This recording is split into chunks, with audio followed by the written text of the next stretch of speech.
ಸ್ನೇಹಿತರೆ, ದಾವಣಗೆರೆಯಿಂದ ಮಿತ್ಲಕಟ್ಟಿ ಜೆರೆಕಟ್ಟಿ ಮೇಲೆ ನಾನು ಸೀದಾ ಮಲೆಬೆನ್ನೂರಿಗೆ ಬಂದೆ. ಮಲೆಬೆನ್ನೂರಿಂದ ಸೀದಾ ನಾನು ಹೋಗ್ತಾ ಇರೋದು ಶ್ರೀ ಸದ್ಗುರು ಸೇವಾಲಾಲ್ ದೇವಸ್ಥಾನಕ್ಕೆ. ನೋಡಿ, ಇದು ಮಲೆಬೆನ್ನೂರು ಮುಂದೆ ಬರುವಂತ ಕಾಡು. ಈ ಕಾಡಲ್ಲಿ ಬಹಳ ಹುಷಾರಿಂದ ಬರ್ರಿ. ನೋಡಿ, ನೈಟ್ 2 ಗಂಟೆ ಸುಮಾರು ಒಂದು ಪಾಪ ಕಾರ್ನವರು ಎದುರಿಗೆ ಲಾರಿ ಬರ್ತಾ ಇದೆ ಅಂತ ಲಾರಿ ತಪ್ಸಕ್ ಹೋಗಿ ಆ ಕಾರ್ನವರು ಅಚಾನಕವಾಗಿ ಸೈಡಿಗೆ ಹೋಗಿ ಬಿದ್ದು ಪಾಪ ಆಕ್ಸಿಡೆಂಟ್ ಆಗಿರೋದು. ಪ್ರಾಣಾಪಾಯ ಯಾವುದೇ ಘಟನೆ ನಡೆದಿಲ್ಲ. ಆ ಪ್ರಾಣಾಪಾಯದಿಂದ ಪಾರಾಗಿದ್ದಾರೆ. ಹಾಗೂ ಹೊನ್ನಳ್ಳಿಗೆ ಬಂದೆ. ಹೊನ್ನಳ್ಳಿ ಹೊಳಿ ನೋಡ್ತಾ ಇದ್ರಲ್ಲ, ನೀರಷ್ಟ ಇಲ್ಲ, ಕಮ್ಮಿ ಇದೆ ನೀರು. ಹಾಗೂ ಸ್ನೇಹಿತರೆ, ಸೌಳಂಗಕ್ಕೆ ಬಂದೆ. ಸೌಳಂಗದಿಂದ ಚಿನ್ನಿಕಟ್ಟಿಗೆ ಬಂದೆ. ಚಿನ್ನಿಕಟ್ಟಿಯಿಂದ ಬಲಗಡಿಗೆ ತಗಂದೆ ಸೀದಾ ಸದ್ಗುರು ಶ್ರೀ ಸೇವಾಲಾಲ್ ದೇವಸ್ಥಾನಕ್ಕೆ ಬಂದೆ. ನಾನು ಸೇವಾಲಾಲ್ ದೇವಸ್ಥಾನ ನೋಡೋದಕ್ಕೆ ಪ್ರಕೃತಿ ಮಾತ್ರ ಸಕ್ಕತ್ತಾಗಿದೆ. ಒಳಗೆಲ್ಲ ನಿಮ್ಗೆ ಎಂಟ್ರೆನ್ಸ್ ಇದು, ಒಳಗಡೆ ತೋರಿಸ್ತೀನಿ ಬನ್ನಿ. ಇದು ಮರಿಯಮ್ಮನ ಗುಡಿ, ಈ ಕಡೆ ಇರೋದು ಶ್ರೀ ಸದ್ಗುರು ಸೇವಾಲಾಲ್ ಗುಡಿ. ಹಾಗೂ ಮಧ್ಯದಲ್ಲಿ ಅಲ್ಲಿ ಹೋಮ ನಡೆಸ್ತಾರ, ಕುದುರೆ ಮೂರ್ತಿ ಹಾಗೂ ಶ್ರೀ ಸದ್ಗುರು ಸೇವಾಲಾಲ್ ದೇವಸ್ಥಾನ. ಇದು ಗಿಡ ನೋಡಿ, ತಾಯಿ ಜಗದಂಬೆ.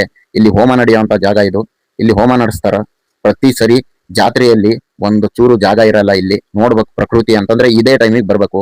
ಭಾನುವಾರ ದಿನ ಬನ್ನಿ, ನಿಮ್ಮ ಮಕ್ಕಳಾಗ್ಲಿ ನಿಮ್ಮ ಫ್ಯಾಮಿಲಿ ಜೊತೆಗಾಗ್ಲಿ ಬರ್ರಿ. ಇಲ್ಲೆಲ್ಲ ನೋಡ್ರಿ, ಪ್ರಕೃತಿ ಬಹಳ ಚೆನ್ನಾಗಿದೆ. ಹಾಗೂ ಎಲ್ಲ ನನ್ನ ಪ್ರೀತಿಯ ಬಂಜಾರ ಜನತೆಗೆ ವಿಡಿಯೋ ಶೇರ್ ಮಾಡಿ. ಹಾಗೂ ಫ್ಯಾಮಿಲಿ ಫ್ರೆಂಡ್ಸಿಗೆ ಪ್ರತಿಯೊಬ್ಬರಿಗೂ ವಿಡಿಯೋ ಶೇರ್ ಮಾಡಿ. ಹಾಗೂ ಸ್ನೇಹಿತರೆ, ಎಲ್ಲ ನಮ್ಮ ಬಂಜಾರ ಸಮುದಾಯದವರು ಬರ್ಬೇಕಂತ ಏನಿಲ್ಲ, ಇಡೀ ನಮ್ಮ ಭಾರತೀಯರು ಪ್ರತಿ ಒಬ್ರು ಬರ್ಬೋದು. ನಮ್ಮ ಭಾರತದಲ್ಲಿ ದಾವಣಗೆರೆ ಜಿಲ್ಲೆ ಸೌಳಂಗ ತಾಲೂಕು ಹಾಗೂ ಸುರಗೊಂಡನಕೊಪ್ಪ ದೇವಸ್ಥಾನ ಶ್ರೀ ಸದ್ಗುರು ಮಹಾರಾಜ ಅವರ ದೇವಸ್ಥಾನ. ಜೈ ಸೇವಾಲಾಲ್.